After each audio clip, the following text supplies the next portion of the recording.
I just want to make sure that like the things that I'm providing is insightful and things that people will use. Like when I was starting off as a marketer, I really didn't think that I could understand how to do marketing.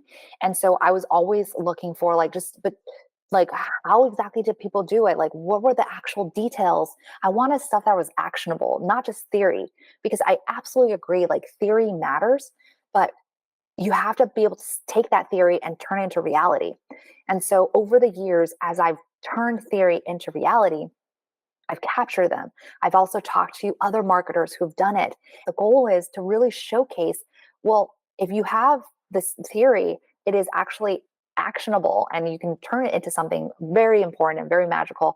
And as a result, you become so important. Like, and you're known as the problem solver, the innovator. Like, who knows? Funny story is I didn't start off as a marketer. I was trained as a military history person, and then went into banking, doing investment banking and then corporate finance. So I was like a finance person for the first couple of years of my career. And then I found marketing. And actually, when I tried to join marketing, they basically refused me. It's wild to think about it now because I literally wrote books on marketing.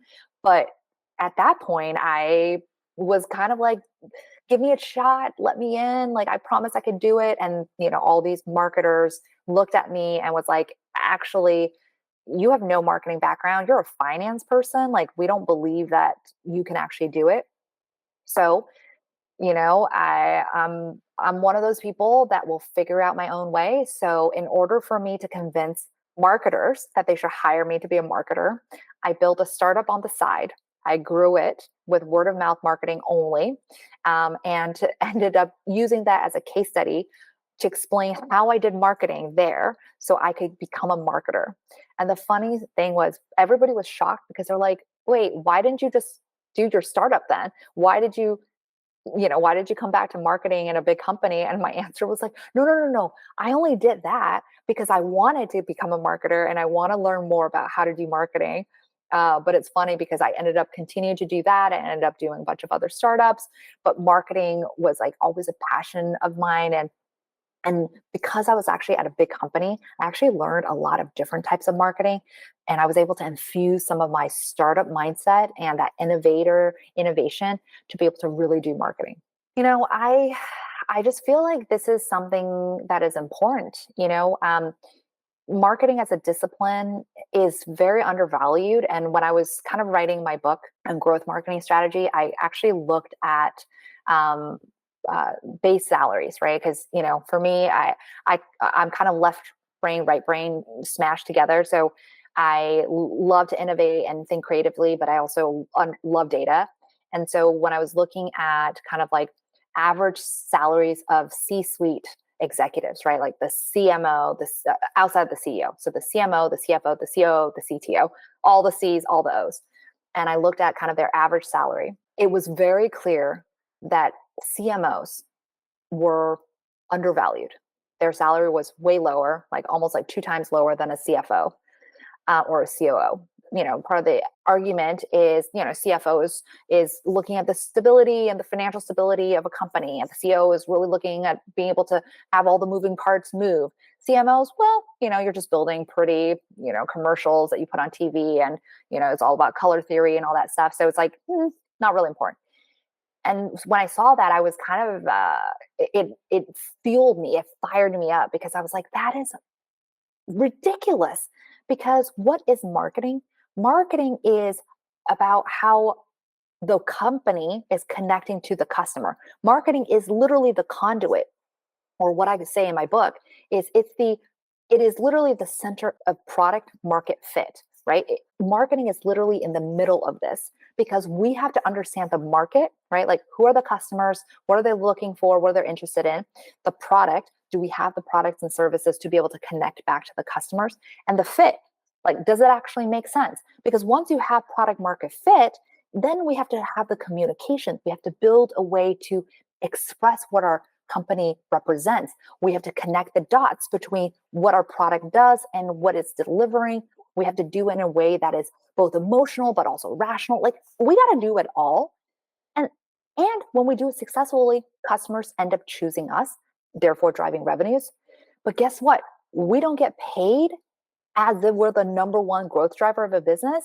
Well, that's just wrong. And so I'm spending a lot of time really evangelizing all of this because I want to change the narrative. I want to remarket marketing as the number one growth driver. And I want to do it with examples and data supported insights to show just how valuable marketing is.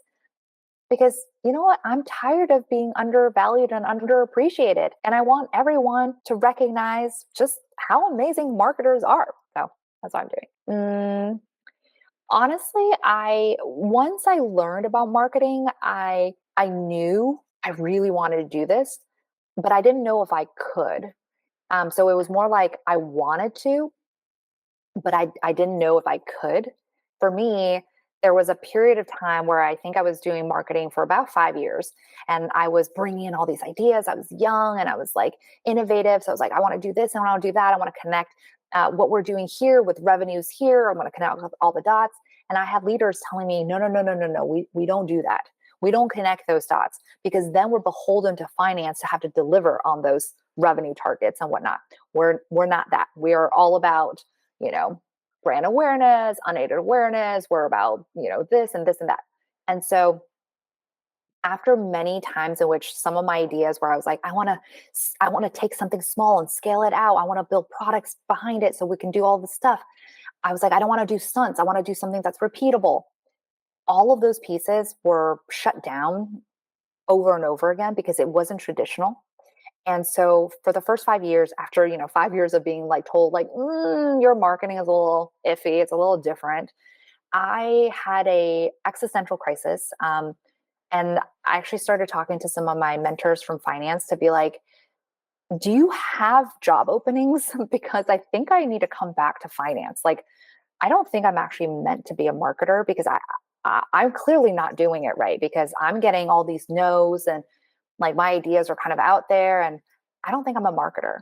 And 5 years in, and I was like, I think I want to quit. I want to go back to finance where I know I was really good at it and I knew what to do. In my kind of lowest of lows, where I was like, I think I'm giving up.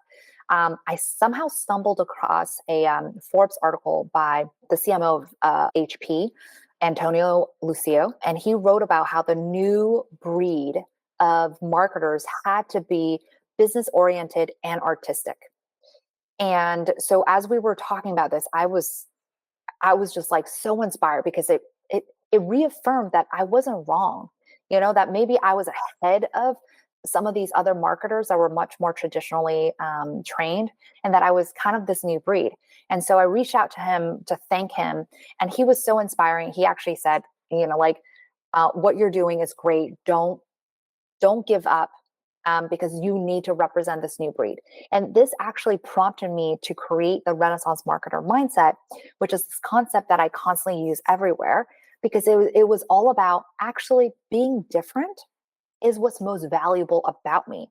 Being different allowed me to innovate. Being different allowed me to build a patented ad product when I knew nothing about how to do ads, but I knew how to connect the dots between what different stakeholders needed, what our customers needed, and to bring it together in a tangible way, And being different was what allowed me to create startups, to write my books.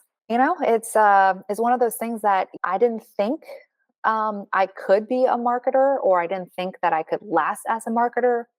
And now here I am, like fully into marketing and really trying to get more people to recognize how amazing marketing is and how powerful it is.